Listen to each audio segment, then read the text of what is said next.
Hey, Erin, congratulations Hi, on catching dust. thank you. Oh So I've got a lot to talk about here. I want to jump in. yeah, Get to see it over the weekend, and thought you had a great performance. So I'd love to thank talk. you. Tell me a little bit about your character Gina and how you get into a mindset like that to play this sort of heavy role. Hmm. So Gina's interesting because for me, what made this character so appealing to play was how specific she is in terms of where she comes from, what her situation is, what her role in that situation is. But she is a young woman who is living in a trailer with her husband, and she believes that they're living in a commune that's deserted due to reasons that we come to learn may or may not be true. But essentially, she's very secluded, she's very suppressed by this husband, and she's living in Texas that already has weird, especially the specific part she comes from. The gender roles are not the same as, for example, what they are and were when I was growing up in New York City. And my mom was a working mother, and I was raised with sort of the mentality that while it's newer, the mentality that, if you work hard enough as a woman, you're no longer determined simply by your worth is no longer determined by being the property of a man. But I think Gina is raised in a really different environment. And then in terms of getting into the role, one of the biggest things for me, funnily enough, and it may seem trivial, was working with a dialect coach, Jerome Butler, and really, really getting specific about Gina's accent, specifically where in Texas. And once I started to really, really get into the details and get granular with the accent alone made me feel like I was playing a different human being. And that granted me something I've never been able to do before or feel before. And so that in combination with things I usually do to prepare, like backstory and all of the little nuances that I knew as Gina that the audience doesn't know, but I wanted to keep in mind that just makes me feel like I'm like I am Gina and she's a human being and not just a character. All of that combined to make me feel like she was just very fully fleshed and nuanced. But the accent was an interesting component because that was new for me and it was really fun and really helpful. Mm. So why do you, I mean, understanding this character as you do, why do you Mm-hmm. think that she chose she's in this abusive relationship? Why does she stay with him? Why does what's in her mindset? Well, I think that, I think it's more so the question of or the concept that she does ultimately, although it's not as blatant as physically leaving him abruptly one day, she does decide to leave him. And I think it's really how are you going to act?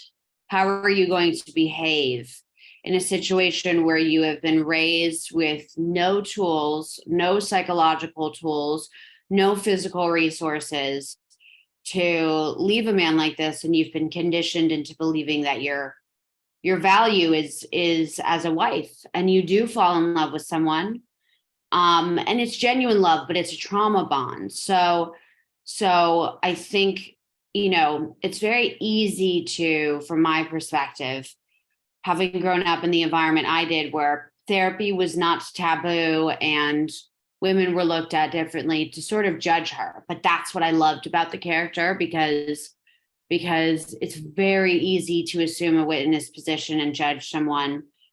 It's more so about really considering where she comes from and what she does, and that she's doing the best she can with the tools she has. And really, those tools are just lacking. And so she is simply someone who ultimately is trying to escape her abuser and suppressor. And on the other end of things, her abuser and suppressor is someone that I think we want to put in a box, but we can't, because he too is from a really traumatic background.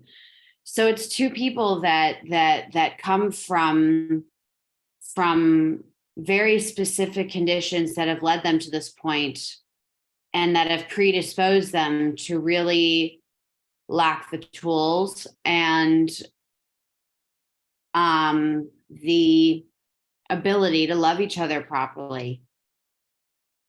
You talk a little bit about some of these heavy scenes that you have with Jai Courtney, and they're really intense and really convincing the way you guys pull them off. Talk a little bit about filming that and what that was like for you.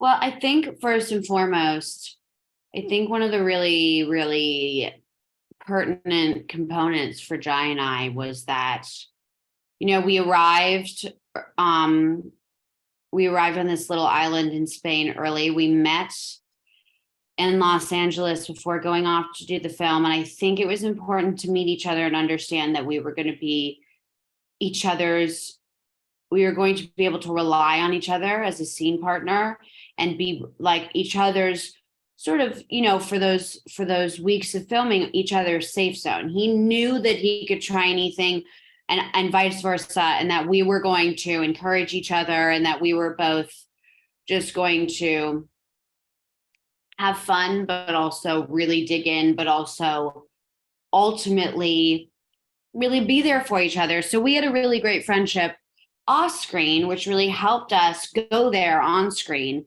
And I think that one of the important things was, as we were talking to the director about certain aspects of our backstory as individuals and as a couple, that one of the most heartbreaking things, but a grounding thing, was that hopefully there is a palpable love there. You can see there's a history there where once upon a time they were madly in love. And for example, with Jai's character,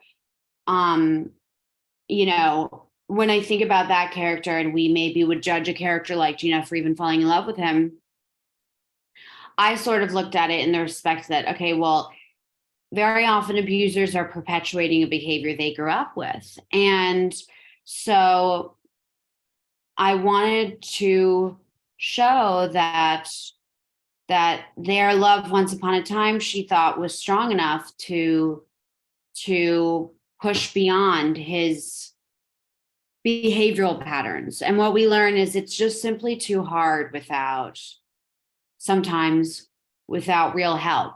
And they're not in a position to get help. So it was heartbreaking, but also we had to stay present in it. And, I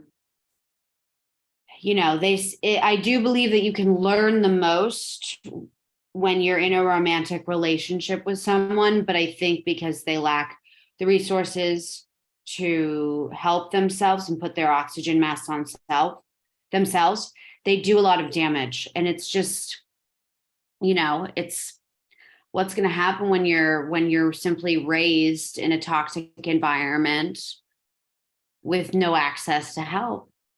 Yeah. And it's interesting. So there's, I'm not revealing too much, but there's this other couple that comes into the plot, and they sort of awaken some different things in you. The husband with art, and the wife with, some more sort of feminist ideas. Talk a little bit about how they help your character in the movie. Yeah, I mean, the timing is quite wild, right? Because the implication is that Gina is sort of a frog in boiling water who has all of a sudden realized the temperature she's in, and at that moment this couple arrives, and she sees it as an opportunity.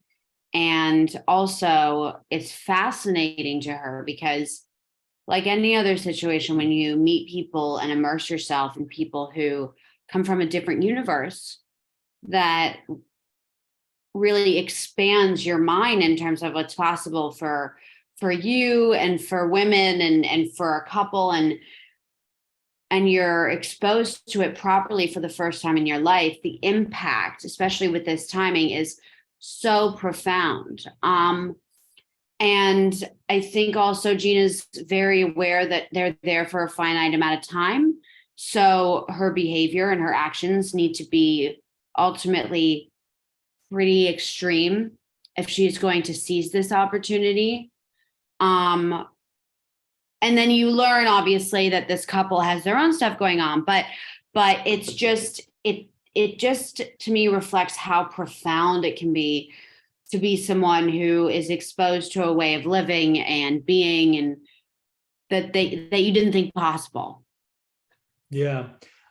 Is there a question that you would ask your character if she was a real person? Wow.